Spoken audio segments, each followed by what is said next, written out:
નમો અરિહંતાણં નમો સિદ્ધાણં નમો આયરિયાણં નમો ઉવજ્જાયાણં નમો લોહે સવ્વસાહુણં येषु पञ्चनमुक्कारो शब्दपावपणाशणो मङ्गलाणं च सव्वेशिं पदमं होइ मङ्गलं मङ्गलं भगवान् वीरो मङ्गलं गौतम प्रभो मङ्गलं स्थूलिभद्राद्या जैनो धर्मोऽस्तु मङ्गलम् ओंकारं बिन्दुसंयुक्तं नित्यं ध्यायन्ति योगिनः कामदं मोक्षदं चैव ओंकाराय नमो नमः शान्तप्राज्ञवरो वक्ता गच्छाधीश सुसंयमी शूरेश्वरो गुणाब्धि स्यात् संगवृद्ध्यै स दोद्यमी અને બહાર કાઢો પૂરું બહાર કાઢો પેલા આને પૂરું બહાર કાઢો પાટી આને ખેંચી લે તો પૂરું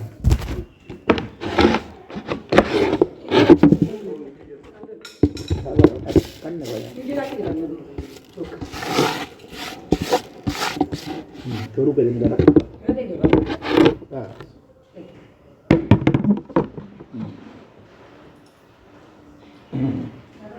બસ થોડો પંચાવન હજી પાઠ્યો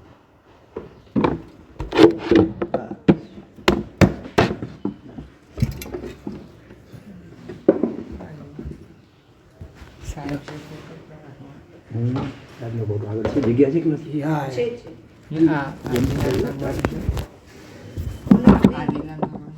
આદિનાથ ભગવાનનો આને કોઈ કાંજી જરૂર નથી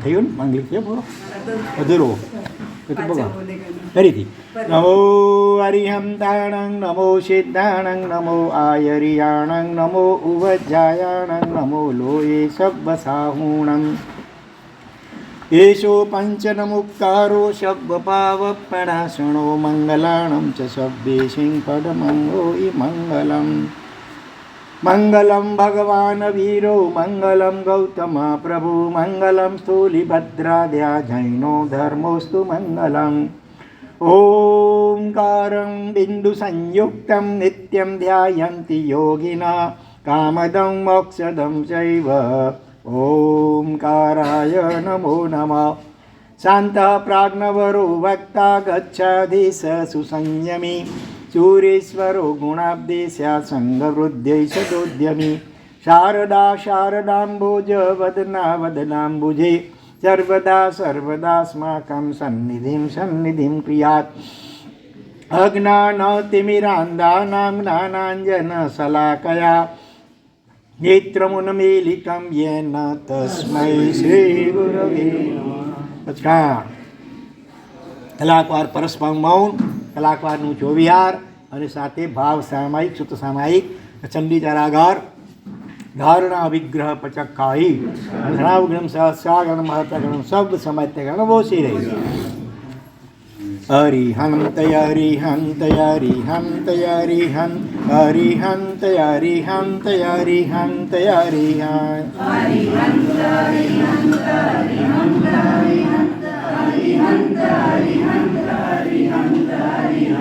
શાંતિનાથ શાંતિનાથ શાંતિનાથ શાંતિનાથ શાંતિનાથ શાંતિનાથ શાંતિનાથ શાંતિનાથ શાંતિનાથ શાંતિનાથ શાંતિનાથ શાંતિનાથ શાંતિનાથ શાંતિનાથ શાંતિનાથ શાંતિનાથ મહાવીર સ્વામી મહાવીર સ્વામી મહાવીર સ્વામી મહાવીર સ્વામી મહાવીર સ્વામી મહાવીર સ્વામી મહાવીર સ્વામી મહાવીર સ્વામી મહાવીર સ્વામી મહાવીર સ્વામી મહાવીર સ્વામી મહાવીર સ્વામી મહાવીર સ્વામી મહાવીર સ્વામી મહાવીર સ્વામી મહાવીર સ્વામી ગૌતમ સ્વામી ગૌતમ સ્વામી ગૌતમ સ્વામી ગૌતમ સ્વામી ગૌતમ સ્વામી ગૌતમ સ્વામી ગૌતમ સ્વામી ગૌતમ સ્વામી ગૌતમ સ્વામી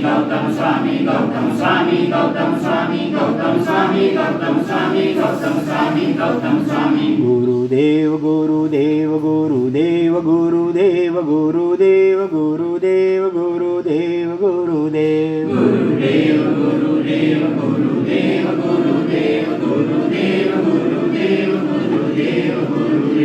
આત્મા છું આત્મા છું આત્મા છું આત્મા છું આત્મા છું આત્મા છું આત્મા છું આત્મા છું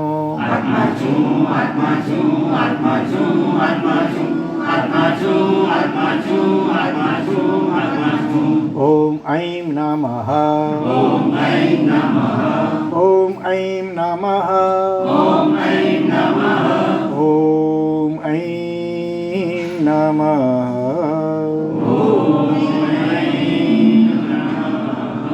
ઓમ રીમ નમો નાણસ ઓમ રીમ નમો નાણસ ઓમ રીમ નમો નાણસ ઓમ રીમ નમો નાણસ ઓમ રીમ નમો નાણસ ઓમ રીમ નમો નાણસ ઓમ શુદ્ધાત્મ સ્વરૂપાય નમઃ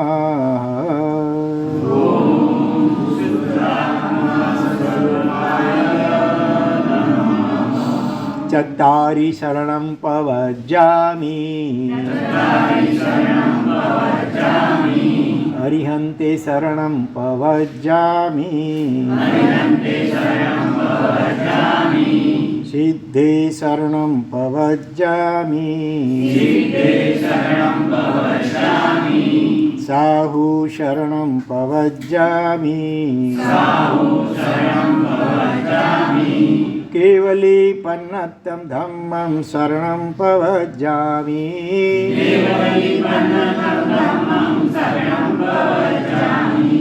ગરિહામિ મે સવ્વાઈ ડુક્કડાઈ વિચ્છામિ ડુક્કડં અણુમોયેમિ સવ્વેસીમ સવ્વાઈ સુકડાઈ ઇચ્છામિ સુકડં ઓમ નમો ઘોર બંભયારીણામ જ્રોમ જ્રોમ સ્વાહા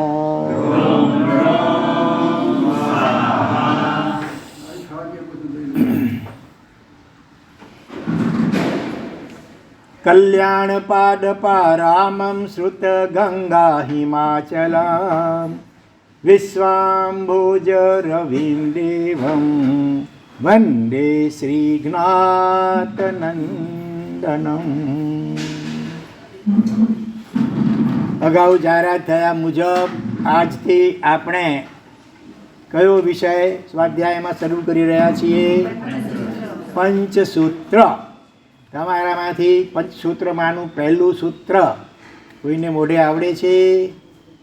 નહીં. ચોપડીમાંથી જોઈ જોઈને રોજ કોઈ સ્વાધ્યાય કરો છો? રોજ મૂળનો સ્વાધ્યાય કરો છો કે અર્થનો કે બંનેનો? હે ભલે, બહુ સારું. તો પંચસૂત્ર શબ્દ જ કહે છે જેમાં 5 સૂત્રો છે, 5 ચેપ્ટર, 5 અધ્યાય છે, બરાબર. અને એના રચયિતા કોણ છે? તો કે ચિરંતનાચાર્ય. એટલે ચિરંતર નામ નથી, ચિરંતર એટલે અત્યંત પ્રાચીન. આપણે કે ચિરકાળ, ચિરંજીવો, ચિરે લાંબા કાળ સુધી જીવો. તો ચિરંતન મતલબ કે અતિ પ્રાચીન. અને એવા નિષ્પૃહ મહાત્મા કે જેમનું નામ પણ કોઈને ખબર નથી. અદ્ભુત ગ્રંથરત્ન છે. અને છતાં એમણે છેલ્લે ક્યાં સીધીની તો આડકતી રીતે પણ પોતાના નામનો કોઈ ઉલ્લેખ કર્યો નથી. અને એવા એ પંચસૂત્ર ઉપર 1444 ગ્રંથરત્ન પ્રણેતા કોણ? આચાર્ય ભગવાન હરિભદ્ર સુરીશ્વરજી મહારાજ સાહેબે સંસ્કૃતમાં વિવેચન જેને ટીકા કહેવામાં આવે તેની રચના કરી છે. એટલે એના કરતાં પણ તો પ્રાચીન થયા. હરિભદ્ર સુરી પણ ઘણા પ્રાચીન છે. એના કરતાં પણ આગળ આ સૂત્રની રચના થઈ છે. વિચાર કરો, આવા મહાન વિદ્વાન આચાર્ય ભગવત હરિભદ્ર સુરી, હા, જેમણે 1444 ગ્રંથ રચ્યા પોતે, તો હવે એમણે જ્યારે કોકના ગ્રંથ ઉપર સ્વયં વિવેચન કર્યું તો એ ગ્રંથ કેવું હશે? એટલે પોતે 1444 પહેલાં હજી આગળ એકાદ ગ્રંથ વધારે બનાવત ને, એને બદલે કોઈકે રચેલા એ જ્યારે ગ્રંથ રત્ન ઉપર વિવેચન કર્યું હોય આવા મહાન આચાર્ય ભગવંતે, એના ઉપરથી પણ આ ગ્રંથની મહત્તા આપણે વિચારી શકીએ. બરાબર? આવું અદ્ભુત આ ગ્રંથ રત્ન છે, જેની રચના શૈલી આગમોને બિલકુલ મળતી આવે છે. ધીર ગંભીર એકદમ રચના સુંદર શૈલી અદ્ભુત છે. અને 5 સૂત્ર એમાં છે ટોટલ, તો પંચસૂત્ર, જેમાં સૌથી પહેલું સૂત્ર, આપણે ખાલી પહેલું સૂત્ર જ લેવાનું છે મુખ્યત્વે. એનું નામ શું છે? ખ્યાલ છે? પાપ પ્રતિઘાત ગુણ બીજાધાન. 2 વાક્યો છે. પાપ પ્રતિઘાત, અત્યાર સુધીમાં પાપ કર્મો આપણા આત્માના ગુણોનો ઘાત કરતા આવ્યા છે, અને દબાવતા કે ઢાંકતા આવ્યા છે. બરાબર? પાપ મોહનીય કર્મ વગેરે પાપ કર્મો આપણા આત્માના અનંત જ્ઞાનાદિ ગુણો એનો ઘાત એટલે સંપૂર્ણ નાશ તો નથી કરી શકતા, પણ દબાવતા આવ્યા છે. હવે એનો પ્રતિઘાત એટલે વળતો હુમલો, મોહની સામે, કર્મોની સામે, દોષોની સામે પ્રતિઘાત, એને ખતમ કરવા માટે એટેક કરવાનું. યુદ્ધમાં પણ ડિફેન્સ તમે કરો એના કરતાં એટેક કરો ને સામેથી, તો ઓલો બળવાન શત્રુ પણ એકવાર ગભરાઈ જાય.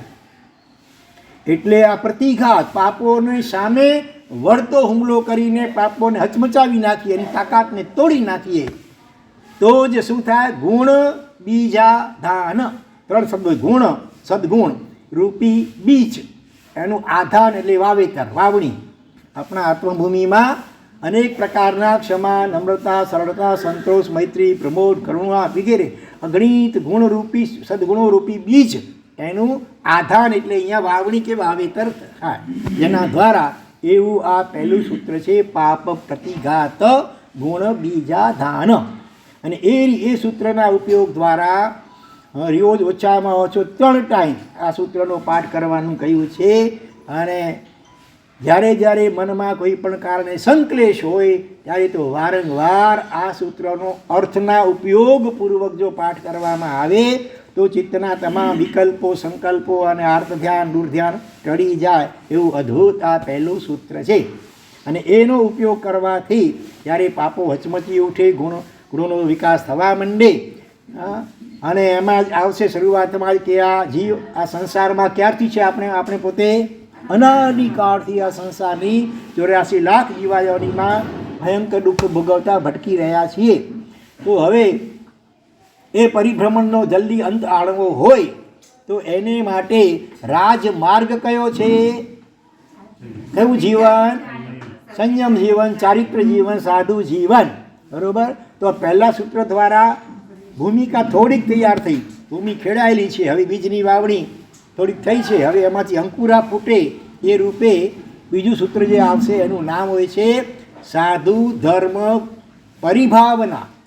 પ્રવ્રજા એટલે જ સંયમ સાધુ જીવન, એની પરિભાવના પૂર્વ તૈયારી કરવી. સાધુપણું સ્વીકારવા માટે પહેલાં શ્રાવક જીવનમાં શું ભૂમિકા હોવી જોઈએ એની બધી વાતો સુંદર મજાની એ બીજા સૂત્રમાં કરવામાં આવી છે, જેનું નામ છે સાધુ ધર્મ પરિભાવના સૂત્ર. ત્યાર પછી હવે ભાવનાથી એકદમ તીવ્ર આપણી સંવેગ અને નિર્વેગ થયો છે, સંયમ સ્વીકારવાની તીવ્ર તમન્ના અંતરમાંથી જાગી છે. તો હવે સંયમનો સ્વીકાર કેવી રીતે કરવો, માતા પિતા પાસેથી કેવી રીતે વિનયપૂર્વક રજા મેળવવી, અને એને માટે એમને શું સમજાવવું, કદાચ એ શક્ય હોય તો એમને પણ પોતાની સાથે લેવા પ્રયત્ન કરવો. સમુદાય કળા કમ્મા સમુદાય ફલંતી, સામુદાયિક રીતે કરેલા કાર્યો કે આરાધના એનું પરિણામ ફળ પણ સામુદાયિક રીતે જ મળે છે. માટે તો શત્રુંજય ગિરિરાજ ઉપરથી લાખો અને કરોડોની સંખ્યામાં હોલસેલમાં એકી સાથે પણ ત્યાંથી મોક્ષમાં ગયા છે ને, પૂર્વ જન્મમાં પણ સામુદાયિક એવી રીતે વિશિષ્ટ આરાધના સાધના એ આત્માઓ કરતા આવ્યા હોય તો આવું પરિણામ આવે. પણ માતા પિતા કહે કે ભાઈ અમારી તો હજી એટલું બધું વ્યવહારમાં પથરામાં હજી અમને મોહ પણ છૂટતો નથી, એટલે અમે તો હમણાં લઈ શકીએ એમ નથી, તો પછી કંઈક તો પછી મને રજા આપો, એમ કરું, કૃપા કરો, આશીર્વાદ આપો. અને એ પણ રજા ના આપે, એને માટે કંઈ પ્રોબ્લેમ હોય તો એનું યથાયોગ્ય રીતે સમાધાન કરી આપે. છતાં પણ મોહના કારણે માતા પિતા અટકાવતા જ હોય, બીજું કોઈ કારણ ન હોય, તો પછી ચારિત્ર લેવું કે નહીં લેવું, ને લેવું તો કેવી રીતે લેવું, એ બધી વિગતવાર સુંદર વર્ણન એ ત્રીજા સૂત્રમાં કરવામાં આવ્યું છે, જેનું નામ છે પ્રવ્રજ્યા ગ્રહણ વિધિ. પ્રવ્રજ્યા એટલે સાધુપણું, સંયમ. પ્ર એટલે પ્રકૃષ્ટપણે, વ્રજ્યા, વ્રજ એટલે ગમન કરવું, એટલે કે આ સંસારમાંથી મોક્ષ તરફ વિશિષ્ટ રીતે એવી રીતે ગમન કરવું કે પાછું હટવું ન પડે, પછી આગળ ને આગળ વધતા જ રહીએ મોક્ષ તરફ. એટલે એને કહ્યું પ્રવ્રજ્યા ગ્રહણ વિધિ. અને પ્રવ્રજ્યા ગ્રહણ કરી લીધી એટલે પતી જશે પછી કે નહીં? આ તો નિશાળમાં દાખલ થયા, એન્ટ્રી લીધી, હજી ભણવાનું ને ગ્રેજ્યુએટ થવાનું બાકી છે. એને માટે ચોથું સૂત્ર બતાવ્યું છે ત્યાં, પ્રવ્રજ્યા પરિપાલન વિધિ. દીક્ષાનું પાલન કેવી રીતે કરવું એનું ખૂબ સુંદર અદ્ભુત વર્ણન છે, પ્રવ્રજ્યા પરિપાલન વિધિ. અને છેલ્લું સૂત્ર આવશે પ્રવ્રજ્યા ફલ. આ રીતે સંયમનું પાલન કરવામાં આવે તો પરિણામ સ્વરૂપે જે મોક્ષ વગેરેની પ્રાપ્તિ થતી હોય છે એનું અદ્ભુત વિગતવાર વિસ્તારથી વર્ણન 5મા સૂત્રમાં કરવામાં આવ્યું. નામ યાદ રહેશે. પહેલા સૂત્રનું નામ શું છે? પાપ. ભાઈઓ બોલો, પાપ પ્રતિઘાત અને ગુણ બીજા ધાન. બીજું સૂત્ર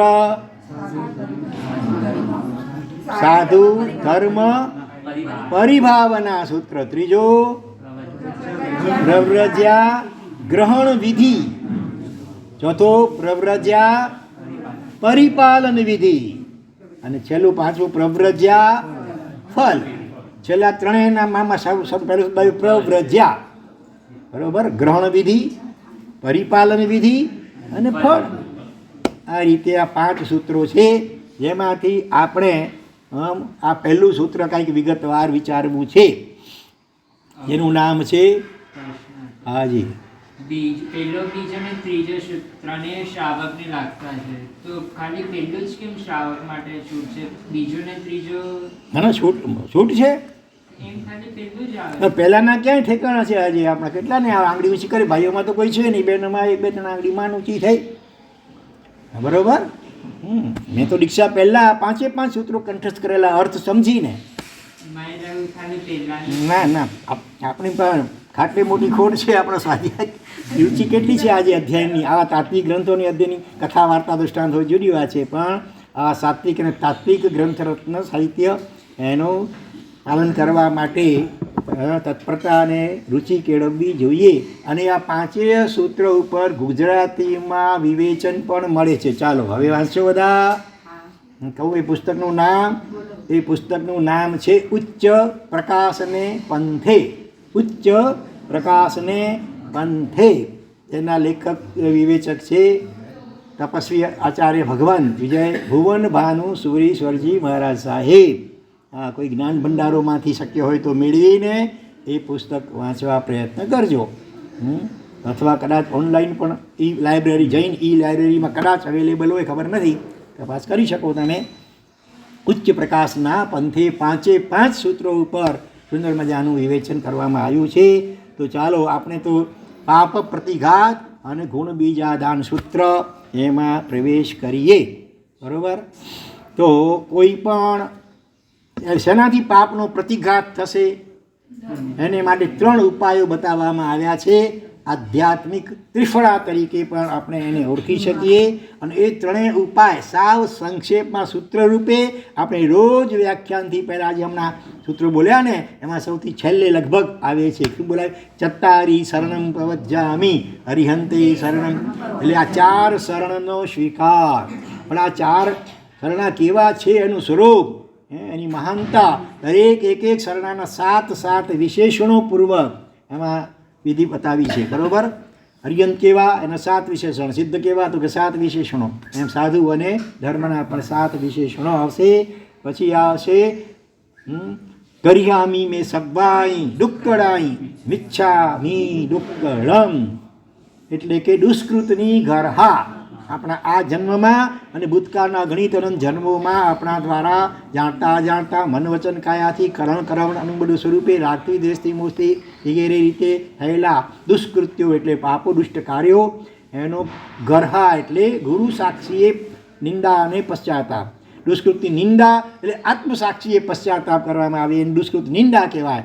એના કરતાં શક્ય હોય ત્યાં સુધી દુષ્કૃતિની ગરહા માત્ર આત્મસાક્ષીએ કરીને સંતોષ ન માનો, પણ શક્ય હોય ત્યાં સુધી ગીતા ગુરુ ભગવંત પાસે નિખાલસતાથી નિવેદન કરી પશ્ચાતાપૂર્વક એનું પ્રાયશ્ચિત્ત લેવું જોઈએ, તો શુદ્ધિકરણ વિશેષ પ્રકારે સરખી રીતે થાય. એટલે દુષ્કૃતની ગરહા એ પણ ખૂબ વિગતવાર અદ્ભુત રીતે આમાં વર્ણવી છે. અને ત્રીજો ઉપાય કયો છે? અનુમોયમી સવ્યેશીમ સવ્વાઈં સુકડાઈ ઈચ્છામી સુકડમ.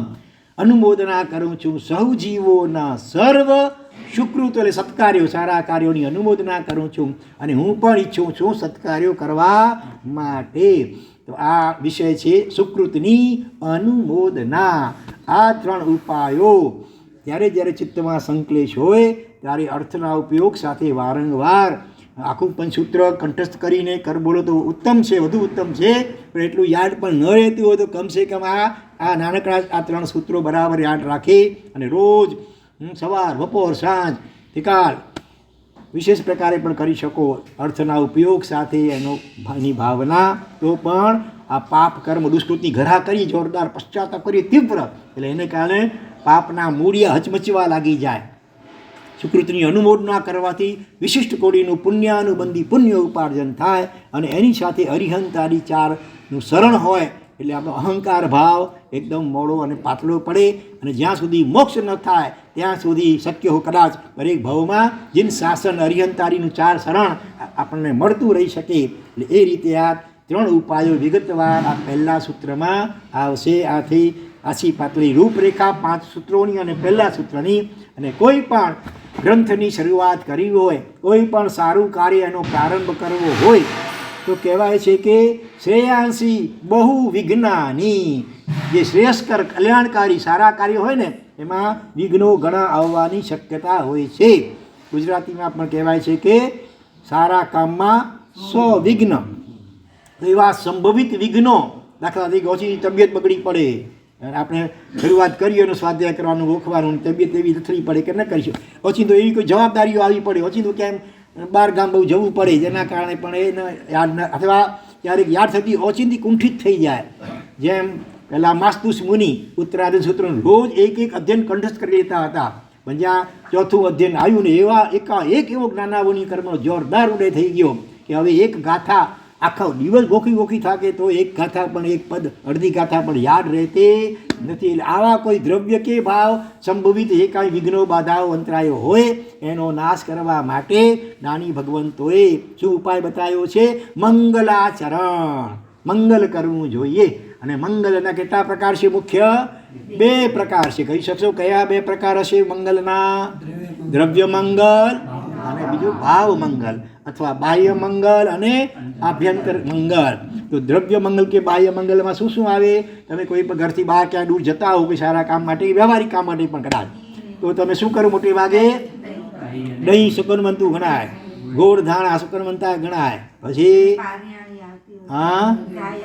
ગાય આવે તો એને વધાવો, અથવા પનિયારી આવે, કુમારી કન્યા આવે, વગેરે વગેરે આપણે જેને સારા સુકન કહીએ છીએ એ બધા દ્રવ્ય મંગલો છે.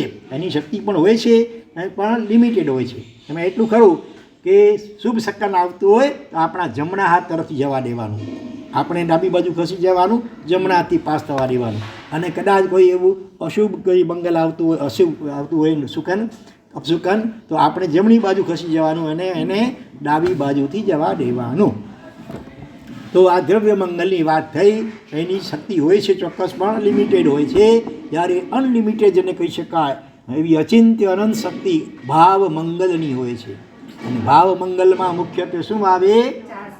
પરમાત્માને નમસ્કાર, 4 શરણ કહો અથવા એસો પંચ નમુક્કારો, હરિહંતાદી પંચ પરમેષ્ઠી ભગવંતોને કરેલો નમસ્કાર સર્વ પાપોનો પ્રણાશક અને સર્વ મંગલોમાં પહેલા નંબરનું ઉત્કૃષ્ટ ભાવ મંગલ છે.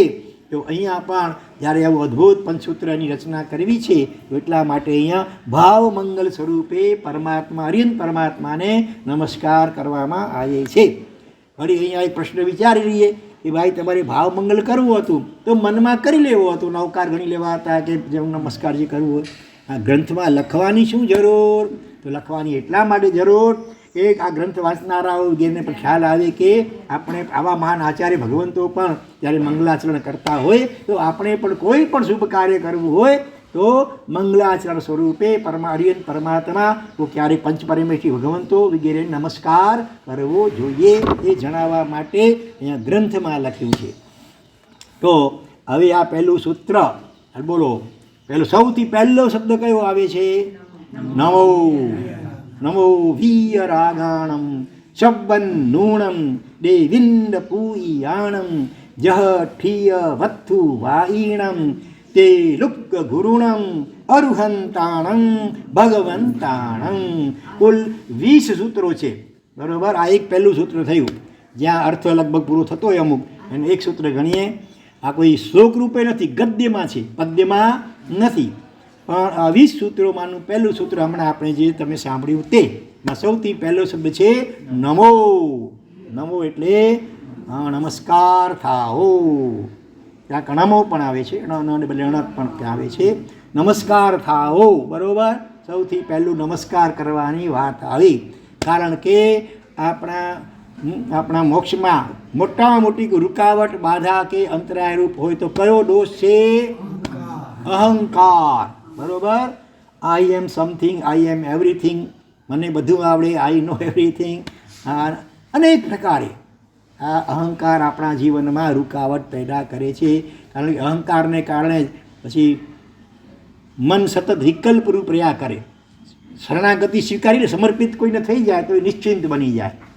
એને બદલે હું કાંઈ છું ને હું બધું કરી લઉં ને એવા ખ્યાલમાં જીવ રાખતો હોય તો પછી એને કારણે એને સતત સવિકલ્પ ચિત્તનું રહ્યા કરે. તો એ અહંકારને નાશ કરવા માટે નમસ્કાર એ અમોઘ શસ્ત્ર છે એકદમ જેને, બરાબર. નમ્યો તે સૌને ગમ્યો, નમ્યો તે કહેવાય છે પ્રભુને પણ ગમ્યો. તો આ અહંકાર એનો નાશ કરવા માટે જ આપણને બિલકુલ નાળમાં ઘોડિયામાં હતા ત્યારથી, બરાબર ને, જન્મ્યા પેલા જન્મતાની સાથે પણ કદાચ આપણા કાનમાં નમો અરિહંતાણમ વગેરે શબ્દો સંભળાવવામાં આવ્યા હોય તો નવાઈ નહીં. અને એ પણ નવકાર મહામંત્રમાં જેનું મૂળ નામ છે નમસ્કાર મહામંત્ર. નમસ્કારનો અપભ્રંશ થઈને નવકાર થઈ ગયો. બાકી નમસ્કાર કોને? પંચ પરમેષ્ઠી અરિયંતારી પંચ પરમેષ્ઠી ભગવંતોને કરવામાં આવ્યો છે. તો આ નવકાર જો અરિયંતાણમ પછી મૂક્યું, પહેલાં નમો પછી અરિયંતાણમ, નમો પછી સિદ્ધાણમ, બરાબર. એવી રીતે 5 વખત નમો નમો. અને વળી છઠ્ઠા પદમાં પણ એસો પંચ નમુકારો, એમાં નમસ્કારની વાત આવી. એટલે કેટલું મહત્વનું હશે આ નમસ્કાર ભાવ. એને કારણે આપણને વારંવાર નમો નમો નમો નમો શીખવાડવામાં આવે છે, બરાબર. દ્રવ્યથી તો આપણે આ બોલી જઈએ છીએ નવકાર, પણ એ વખતે અર્થ સમજીને વિનમ્ર બનીને નમસ્કાર ભાવ એમાં ભળે તો કામ ખરેખર સોનામાં સુગંધ ભળ્યા જેવું થાય. દ્રવ્યથી નવકાર બોલી જઈએ, અર્થો ખબર ન હોય તો પણ એનો લાભ તો છે. પણ સાથે જો અર્થને સમજીને નમ્રતાપૂર્વક અહોભાવપૂર્વક અરિહંતારી પંચ પરમેષ્ઠી ભગવંતોને નમસ્કાર કરીએ તો કે છે એક નમસ્કાર માત્ર, એક જ કોઈ અરિહંતને એક જ વાર પણ ઉત્કૃષ્ટ ભાવથી જો નમસ્કાર કરવામાં આવે તો સંસાર સાગરાઓ તારે નરમવ નારીમવા. એ નમસ્કાર કરનાર નર કે નારી કોઈ પણ હોય એને સંસાર સાગરથી તારી દે. એક જ અરિહંતને એક જ વાર પણ ઉત્કૃષ્ટ ભાવ જેને સામર્થ્ય યોગનો નમસ્કાર કહેવામાં આવે છે એ કરવામાં આવે તો એ વિતરાગ દશાને પામી છે કે જીવ પોતે એનું અરિહંતપણું વિતરાગ દશા એ પ્રગટ થઈ શકે એટલી તાકાત છે નમસ્કાર ભાવમાં.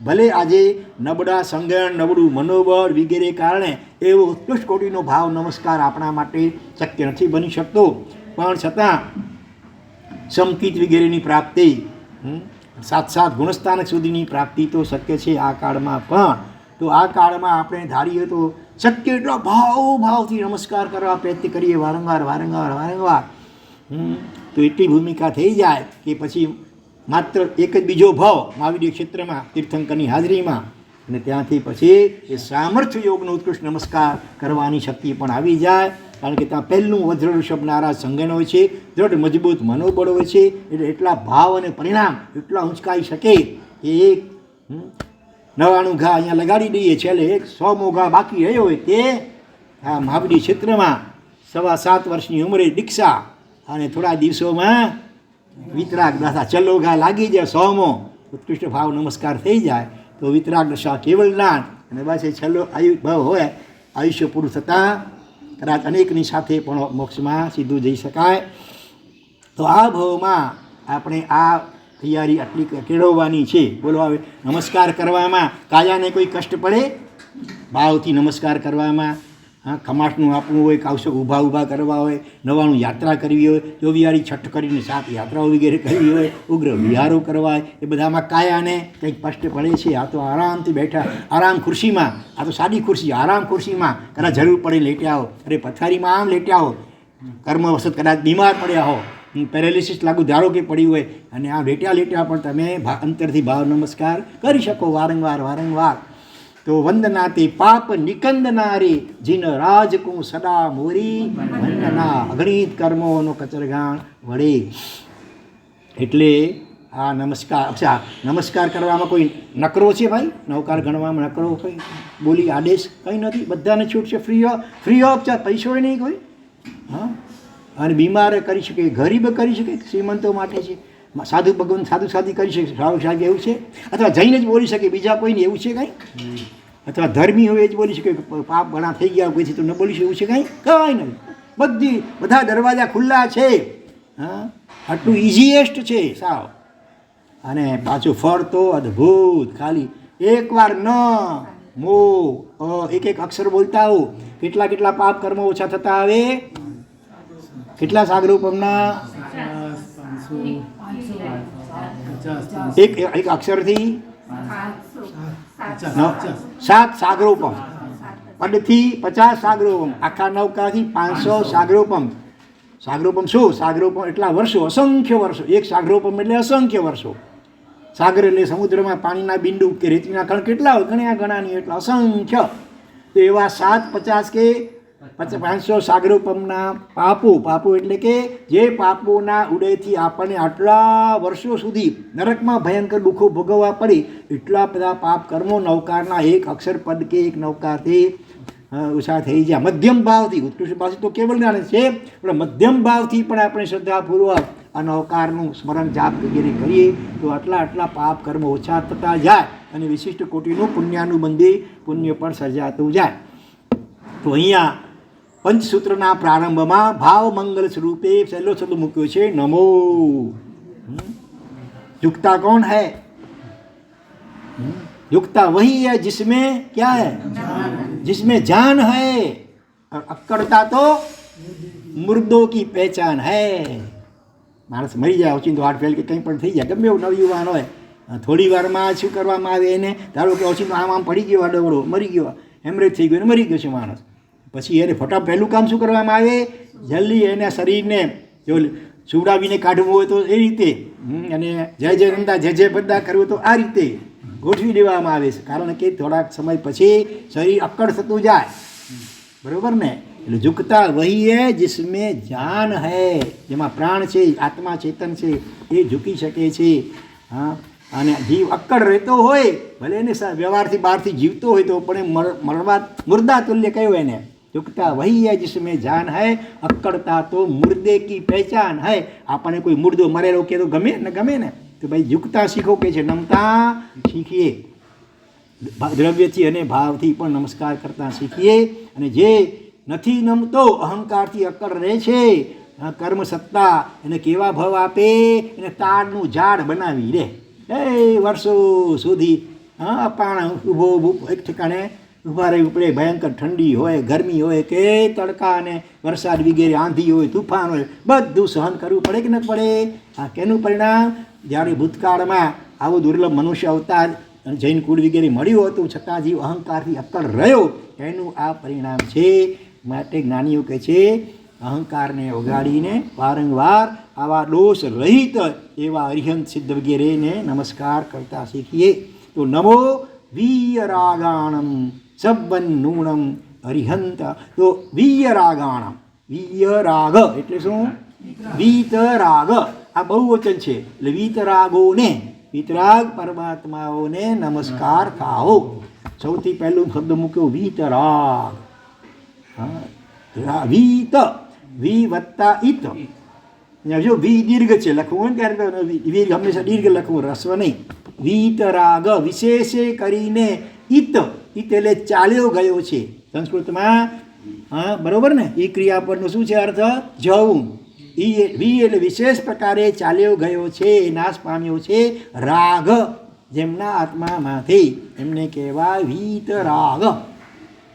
રાગ જાય એટલે દ્વેષ પણ જાય ને બધા દોષો જાય. બરોબર? અને એને જ કારણે બધા જ ગુણો જેમનામાં આવે સંપૂર્ણપણે પ્રગટેલા છે. એવા વીતરાગ પરમાત્માઓને નમસ્કાર થાઓ. અહીંયા કોઈનું નામ વિશેષ ન લીધું. અહીંયા જૈન ધર્મ ગુણ પ્રધાન છે. ગુણ કેળવો તો તમે નમસ્કરણીય બની શકો છો. તો અહીંયા સર્વ દોષોને પોતાના આત્મામાંથી વાળી જોડીને સાફ કરી નાખ્યા. એક સૂક્ષ્મ પરમાણુ પણ કોઈ દોષનું કે રહેવા ન દીધું. ગાતી કર્મ ચારે ચાર ક્ષય પામે. બરાબર? 12મા ગુણસ્થાન કે ક્ષીણ મોહ અવસ્થા કહેવાય. મોહનીય કર્મ સંપૂર્ણપણે ક્ષીણ એટલે નાશ પામી ગયું છે. હવે શાંત થયેલું નથી, નાશ જડમૂળથી નાશ પામ્યું. એટલે તરત જ અંદર બીજા સમયે 13મું ગુણસ્થાનક આવી જાય. કયું ગુણસ્થાનક? સયોગી કેવલી. સયોગી, યોગ એટલે અહીંયા મન વચન ને કાયા હજી વિદ્યમાન છે. હા, અને સાથે કેવલ જ્ઞાન પ્રગટ થઈ જાય. સર્વજ્ઞ સર્વદર્શી બની જાય. લોકના ત્રણેય કાળના સર્વ ભાવો બનાવો ઘટનાઓ વગેરે બધું જ જઈને સ્પષ્ટ રીતે દેખાય.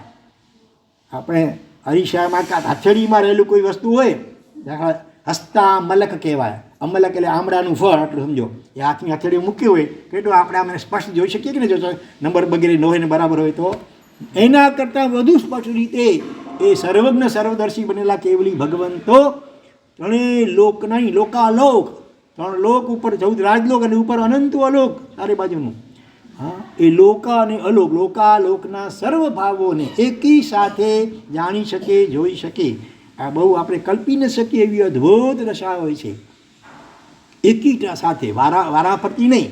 અને એને અલગ અલગ ઉપયોગ મૂકવો ન પડે. એને માટે પેલા ત્યાં શું થઈ રહ્યું છે, ત્યાં શું, એમ ઉપયોગ મૂકવો ન પડે. જો અરીસો હોય સ્વચ્છ એકદમ, તો એની સામે જેટલી પણ વસ્તુ એની સામે પ્રતિબિંબ પડે કે ન પડે, એને માટે એને કંઈ પ્રયત્ન કરવો પડે. એમ આત્મારૂપી અરીસો એટલો બધો નિર્મલ બની જાય. નાનાવર્ણીય કર્મનો સંપૂર્ણ ક્ષય થઈ ગયો હોય એટલે આત્માની કેવલ જ્ઞાનની ગુણ તો અંદરમાં પડેલું છે, પણ આ કર્મરૂપી વાડલાથી એ ગુણ દબાયેલો છે, ઢંકાયેલો છે. જેવું મોહનીય કર્મ નાશ પામે એટલે એના ઉપર જોર, એના જોરથી કૂદનારા બીજા 3 ઘાતી કર્મો, જ્ઞાનાવર્ણીય, દર્શનાવર્ણીય અને મોહનીય તો બરાબર પહેલું, હા, અને અંતરાય છેલ્લું છે 8મું. આ 4 કર્મો ઘાતી કહેવાય છે. આત્માના અનંત 4 મુખ્ય અનંત ગુણો પોઝિટિવ છે, એને ઢાંકનારા કર્મ છે એટલે 4 ઘાતી કર્મ કહેવાય. જ્ઞાનાવર્ણીય આત્માના કેવલના ગુણને ઢાંકનારું છે. દર્શનાવર્ણીય આત્માના કેવલ દર્શન ગુણને ઢાંકનારું છે. અંતરાની મોહનીય કર્મ આત્માના આનંદ ગુણને ઢાંકનારું છે. અને અંતરાય કર્મ આત્માના અનંત વીર્ય વગેરેને ઢાંકનારું છે. તો એમાં 4માં આપણો મુખ્ય સરસેનાધિપતિ છે 8 કર્મનો. મોહનીય કર્મ એ ક્ષય પામે એટલે પછી બાકીનો સૈન્ય ગભરાઈ જાય. હવે આપણું શું ચાલશે? બધા નાશ પામી જાય. એટલે જ્ઞાનાવર્ણીય અને દર્શનાવર્ણીય નાશ પામવાથી અનંત કેવલ જ્ઞાન, અનંત કેવલ દર્શન ગુણ પ્રગટ થાય અને આત્મા સર્વજ્ઞ અને સર્વદર્શી બને. બરાબર? હા, એવું બને. વિતરાગ હોય પણ સર્વજ્ઞ ન પણ હોય. 12મા ગુણસ્થાને કે આત્મા વિતરાગ થયો છે, હા, પણ સર્વજ્ઞ 13મા ગુણસ્થાને થશે. ભલે વાર ન લાગે, એમાં એકાદ સમય જેવું હજુ સમય હોય. પણ 12મું ગુણસ્થાનક શું કહેવાય? ક્ષીણ મોહ. મોહનીય કર્મ સંપૂર્ણ ક્ષીણ થયું. હજી સર્વજ્ઞ બનવાની હજી એકાદ સમયની વાર છે. એટલે વિતરાગ બન્યા. વિતરાગને નમસ્કાર કર્યો, પણ કેવા વિતરાગ? જે સર્વજ્ઞ હોય.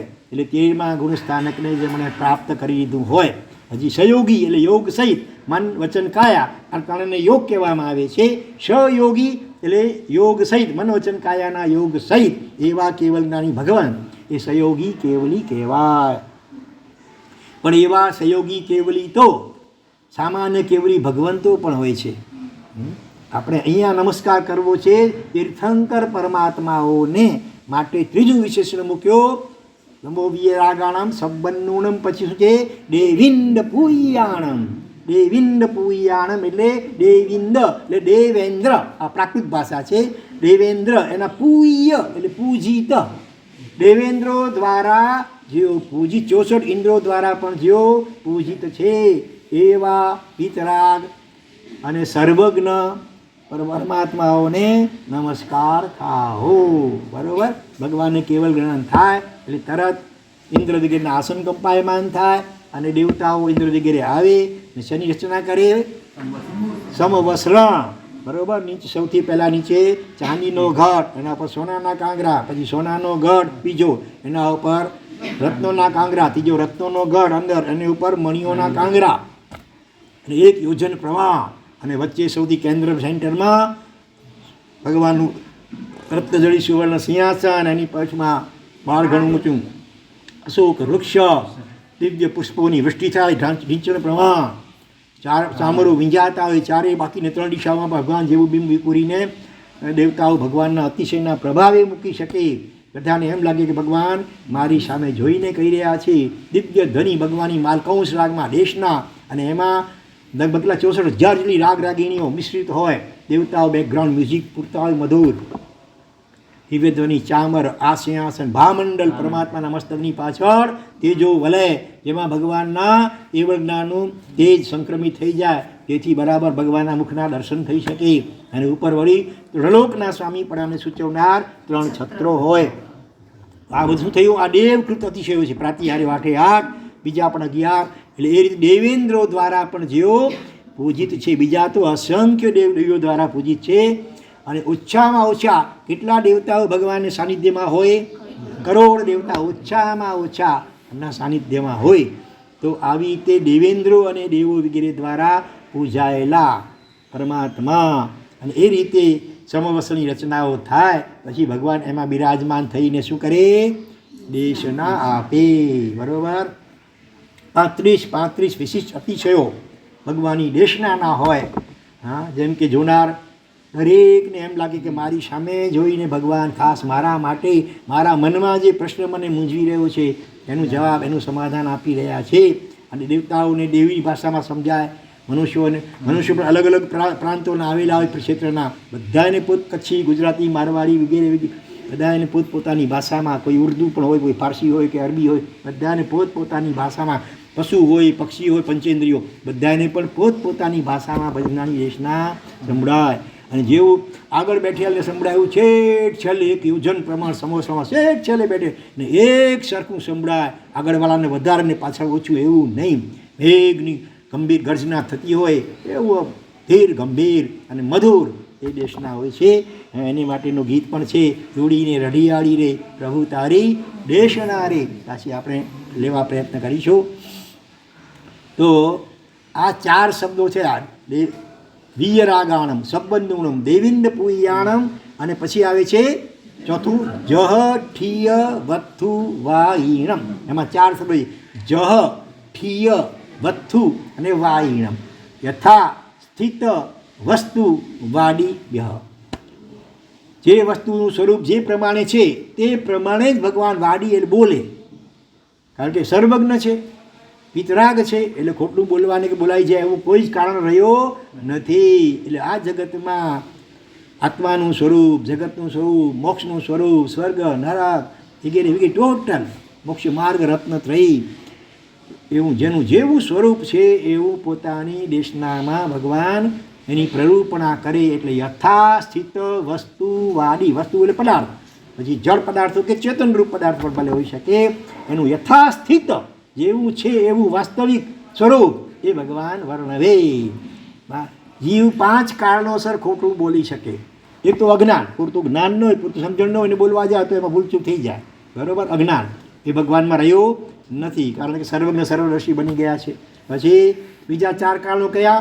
કોહાવા, લોહાવા, ભયાવા, હાસાવા. ક્રોધ, લોભ, ભય અને હાસ્ય. આ 4માંથી કોઈ પણ કારણ હોય તો માણસ ખોટું બોલે. ક્રોધને કારણે ગુસ્સાના આવેશમાં પોતાની ભૂલનો બચાવ કરવા માટે માણસ ખોટું બોલે ક્રોધથી. લોભથી સ્વાર્થ હોય પૈસા વગેરેનો, અથવા કોર્ટમાં ખોટી સાક્ષીઓ વગેરે પૂરે દેશથી, ઈર્ષ્યાથી, એટલે ક્રોધથી, લોભથી. પછી આવે ભયથી, કંઈ ભૂલચૂક થઈ હોય અને હવે સાચું બોલી દઈશ તો મને શિક્ષા થશે, મેથી પાક મળશે, જેલમાં જવું પડે વગેરે, ફજેતી થશે મારી, એવા ભયથી માણસ ખોટું બોલે. અને ચોથું છે હાસ્યથી, ઠઠ્ઠા મસ્કરી મજાકમાં. ખાસ કરીને કઈ તારીખ આવે? 1 એપ્રિલ. એપ્રિલ ફૂલ બનાવે ને, કંઈક બનાવ્યું છે ક્યારે? એપ્રિલ ફૂલ મજા મસ્તિકમાં બનાવ્યું હોય ને. તો આ 4 કારણો જીવ જાણતો હોય છતાં ખોટું બોલે. અને 5મું કારણ અજ્ઞાન, ખબર ન હોય એને કારણે કંઈક ખોટું બોલાઈ જવાય. આ ભગવાનમાં એકેય કારણ રહ્યો નથી. ક્રોધ, લોભ, ભય, હાસ્ય બધા મોહનીય કર્મની પેટા પ્રકૃતિઓ છે. મોહનીય કર્મ સંપૂર્ણ ક્ષય થઈ ગયો છે. એટલે હવે ભગવાનનેથી ખોટું બોલાઈ જવાય કે જાણી બુજીને કે અજાણતા એવું કોઈ કારણ રહ્યું નથી.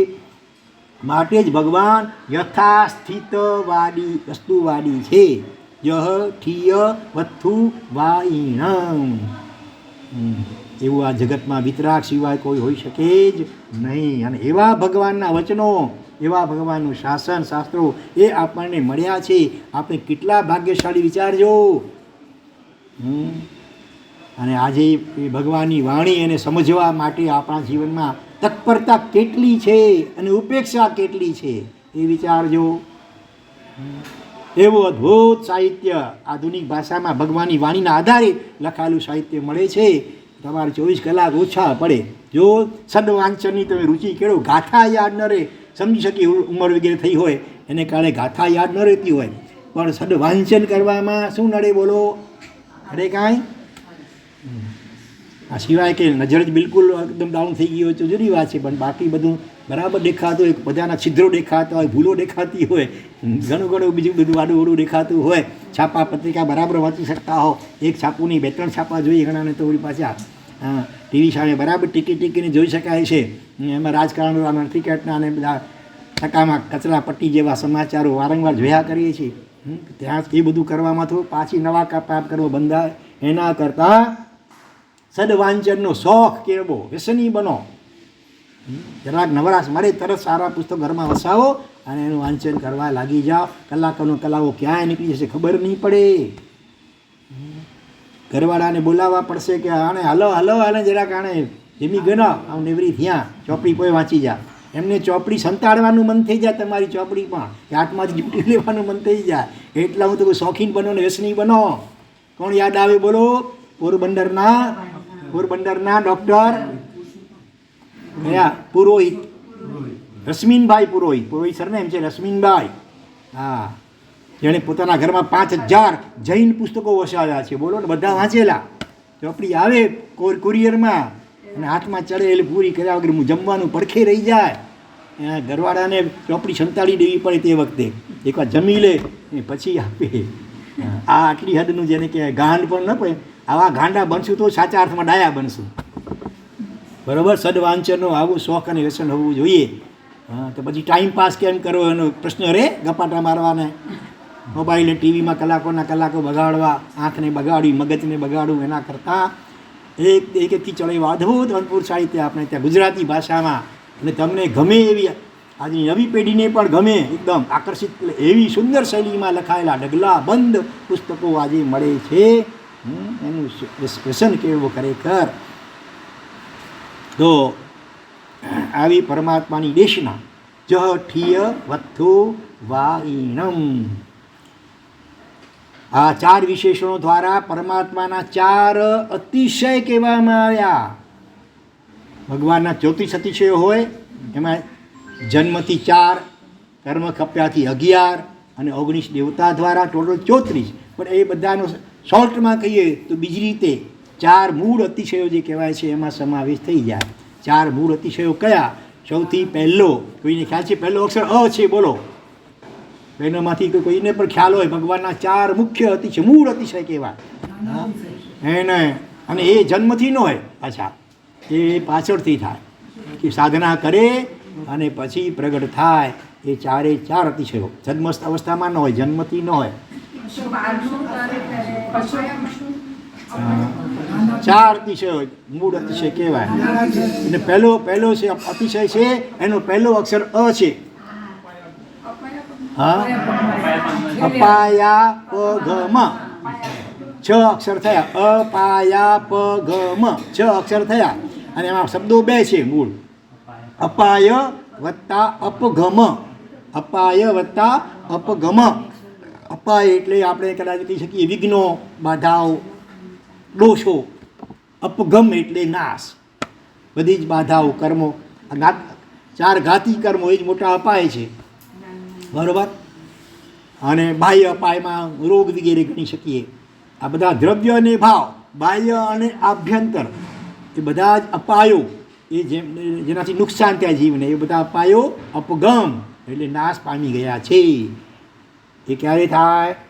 12મું ક્ષીણ મોહ ગુણસ્થાનક આવે ત્યારે 4 ઘાતી કર્મનો ક્ષય થાય. એટલે એ રીતે આભ્યંતર બધા અપાયો નાશ પામ્યા.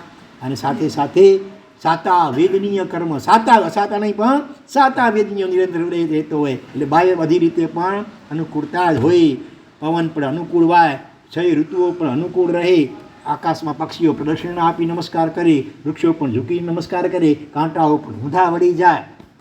આજુબાજુમાં 100 યોજનમાં ઇતિ વગેરે ન થાય, ઉપદ્રવો ન થાય, કોમી રમખાણો ન થાય, યુદ્ધ વગેરે ન થાય, વય વિરોધ સમી જાય. આવા બધા બાહ્ય અને આભ્યંતર અપાયો જેમના નાશ પામી ગયા. એટલે અપાય અપગમ યાદ રહેશે, અપાય અપગમ અતિશય. અને એ થાય એની સાથે તરત પછી બીજો અતિશય જ્ઞાનાવરણીય કર્મનો નાશ થયો છે, એટલે અનંત કેવલ જ્ઞાન, એટલે જ્ઞાનાતિશય. અતિશય એટલે એક્સ્ટ્રા ઓર્ડિનરી પણ, અસાધારણપણું, જે ગુણ કે જે વિશેષતા બીજા કોઈ સામાન્ય મનુષ્યમાં જોવા મળે નહીં, એવી એકદમ એક્સ્ટ્રા ઓર્ડિનરી અસાધારણતા, એને માટે શાસ્ત્રમાં અતિશય શબ્દ મૂકવામાં આવ્યો છે. તો સૌથી પહેલો અતિશય અપાય અપગમ અતિશય, બીજો છે જ્ઞાનાતિશય, બરાબર. હા, કેવલ જ્ઞાની ભગવંતોને તીર્થંકરનું જ્ઞાન સરખું હોય, પણ એ કેવલી ભગવંતો કેટલાક કેવલ જ્ઞાન પામીને મુખ મૌન પણ રહી જતા હોય. તીર્થંકર ભગવાન અવશ્ય બે ટાઈમ રોજ દેશના આપે, 3 કલાક 6 કલાક શાસનની સંઘની સ્થાપના કરે, તીર્થની સ્થાપના કરે. એટલે એ એમનું જ્ઞાન બીજા કેવલી ભગવંતો કરતાં આ અપેક્ષાએ ચડિયાતું મળાય, બરાબર. આમ દેખાય સરખું બધાને એટલું સરખું, પણ એ જ્ઞાન ઉત્પન્ન થયા પછી બીજાને લાભ થાય કે ન પણ થાય, સામાન્ય કેવલી માટે. તીર્થંકર ભગવંતોનું કેવળ જ્ઞાન એવું હોય છે કે જેના દ્વારા લાખો કરોડો જીવોને લાભ થતો હોય છે. એટલે એ જ્ઞાનાતિશય એમનો કહેવામાં આવ્યો.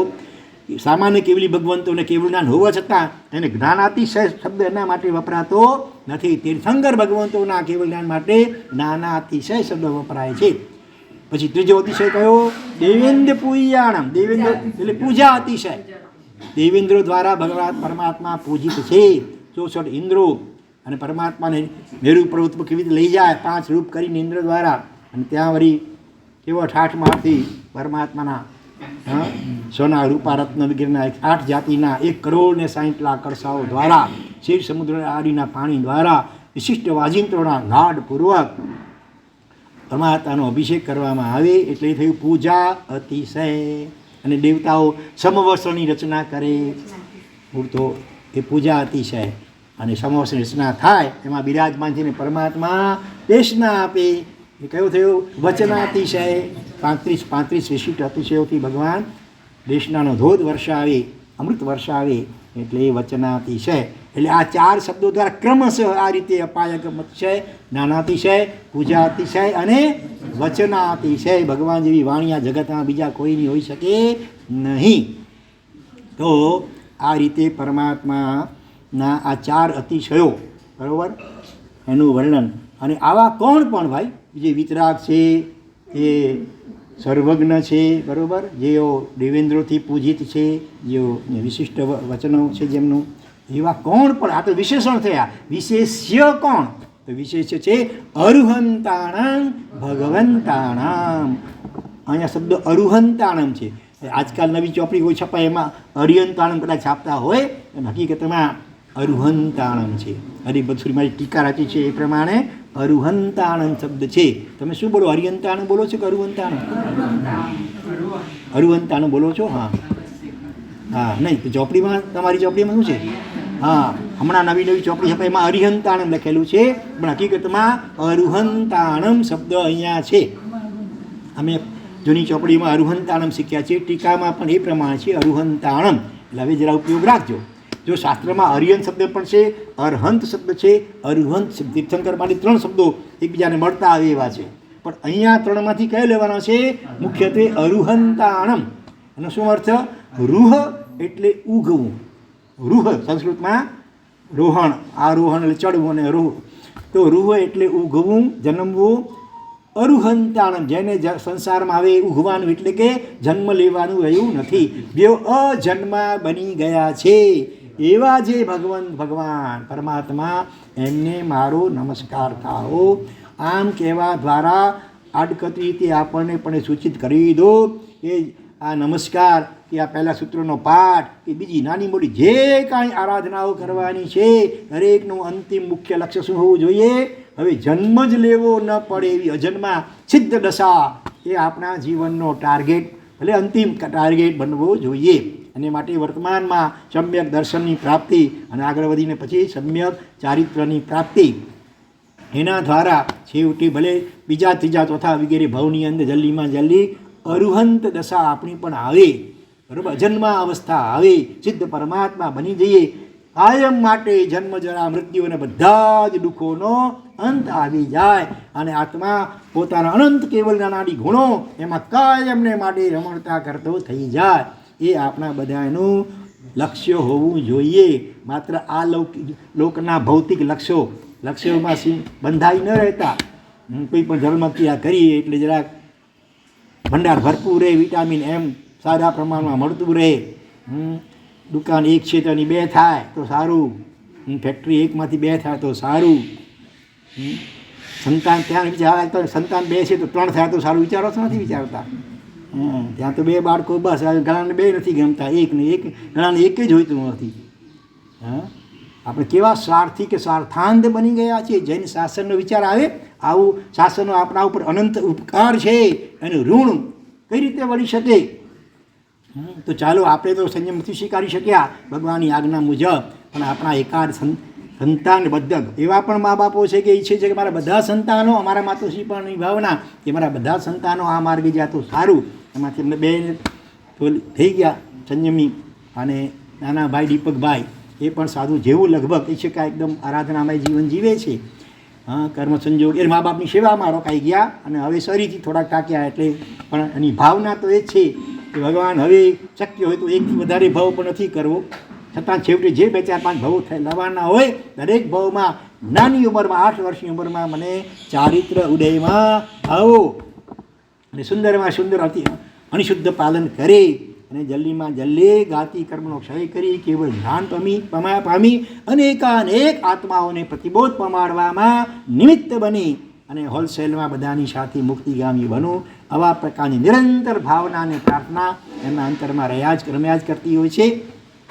તો સમજુ માતા પિતા જે હોય એ તો આવી ભાવના ભાવે કે મારા બધા જ સંતાનો, અમે તો સંસારના ખાડામાં પડ્યા, મોહમાં ફસાઈ ગયા, પણ હવે મારી કુક્ષીએ આવનાર સંતાનો એ ખાડામાં ન પડે તો સારું. એટલે નાનપણથી સંસ્કારો એવા જ સુંદર મજાના નાખે અને પછી કર્મ સંજોગે કદાચ એ ન લઈ શકે જુદી વાત છે, પણ પ્રેરણા અને સંસ્કારો એ તો એવા જ નાખે શ્રાવક શ્રાવિકા માતા પિતા.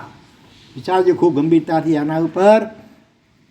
તો અરુહંતાણમ ભગવંતાણમ, યા ડાવે મહાસતી મદાલસા, એ પોતાના તમામ સંતાનોને શું કહેતી? હાલરડામાં કયું ગીત સંભળાવે?